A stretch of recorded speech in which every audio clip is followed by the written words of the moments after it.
গত 28শে ডিসেম্বর একটা অন্নপ্রাশনের নেমন্তন্ন ছিল। নেমন্তন্নটা ছিল আমার ভাইয়ের শ্বশুরবাড়ি, তার শালার মেয়ের অন্নপ্রাশন। আর লোকেশনটা ছিল নৈহাটি। সেখানে চলে গেছিলাম সপরিবারে। সেখানে গিয়ে এই যে আমাদের শিয়াবুড়ির সাথে দেখা হয়ে গেছে, মানে আমার ভাইয়ের মেয়ে।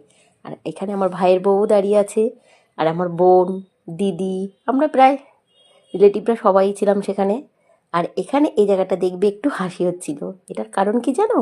আমার যে ভাগনা, আমার দিদির ছেলে, আমি তখন বলছিলাম যে ওর জন্য একটা আমরা পাত্রী চাই, সেটারই অ্যাড দিচ্ছিলাম আমি। আর ছিল হচ্ছে কফি, স্টলে ছিল কফি পকোড়া, সেসব আর তোমাদের কাছে ভিডিও করা হয়নি। চলে গেছিলাম দুপুরবেলা, তো খিদে পেয়ে গেছিলো, চলে গেছিলাম মেন কোর্সে।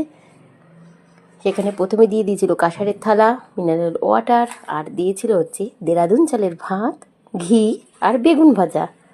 বেগুন ভাজা দিয়ে আর ঘি দিয়ে কাঁচা লঙ্কা দিয়ে গরম ভাত খেতে খুবই ভালো লাগে। তারপরে পাতে পড়ে গেছিলো হচ্ছে ভেজ ডাল আর তপসে ফ্রাই। তপসে ফ্রাই আমি একটা খাইনি, দুটো খেয়েছিলাম। তপসে ফ্রাইটা খেতে খুব ভালো লেগেছিলো। আর তারপরে ছিল হচ্ছে গন্ধরাজ কাতলা। গন্ধরাজ কাতলাটাও খেতে খুব টেস্ট হয়েছিল। আর তারপরে যেটা সব জায়গাতেই এখন কমন চলে আসছে, ছিল হচ্ছে পোলাও আর মাটন। পোলাও আর মটনটা বেশ গরম ছিল, খেতেও খুব টেস্ট হয়েছিল মটনটা। রান্নাবান্না সত্যি খুব সুন্দর হয়েছিল।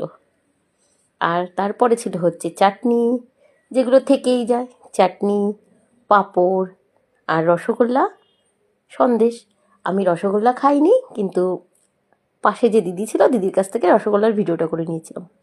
আর সন্দেশটা খেয়েছিলাম, ছিল হচ্ছে একটা গুড়ের সন্দেশ, কালাকাত।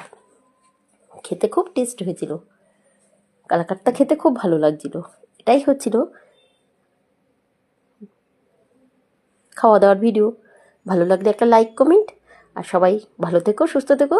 আর ভিডিওটা পারলে শেয়ার করে দিও। আর এই ভিডিওটা যদি ভালো লাগে কারো, তাহলে প্লিজ সাবস্ক্রাইব করো আমাকে। ওকে, টাটা, ভাই। পরে আবার দেখা হবে একটা অন্য কোনো ভিডিও নিয়ে।